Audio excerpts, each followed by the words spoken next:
Boss, magandang araw. Regarding dun sa 500 ml na sinet mo sa akin, yung regarding sa price list, yung presyo na binigay ko sa'yo kagabi, yun yung pag-retail, pag isang bote lang, tapos pag isang kahon, 12 pieces yun. Makukuha mo yung wholesale price. Ngayon, nag-i-inquire ka ako 5 boxes. Boss, kung kaya mong gawing 10 boxes, kaya ko pang babaan yun. Kasi pag mga 10 boxes and above, nagbibigay ako ng 1 box for free. Lahat ng sizes yun, 250, 500 at saka 1 liter.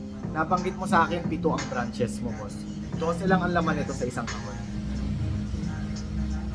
So kung interested ka, mag-send ako sa iyo ng quotation. Bigyan mo ako ng feedback. Hindi nabubulok ang pure honey. Basta yung nasuggest ko sa inyo, boss, ilagay nyo lang sa tabi ng counter para lagi nakikita. Mas lalo na pag hindi pa sanay ang taong bayan. First time na makikita yung produkto na to.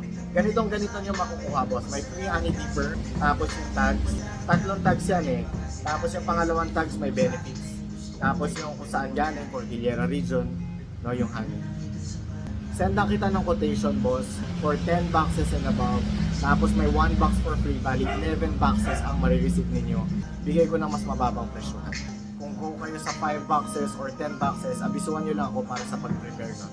Ganyan din ang bigay ko sa mga purchasers, yung mga malalaking kumpanya na, yung mga wholesaler. Yung pag kumuha sila for distribution talaga, madami silang mga binabagsakan. Send ko sa'yo, boss. Bigyan mo na lang ako ng feedback. Maraming salamat.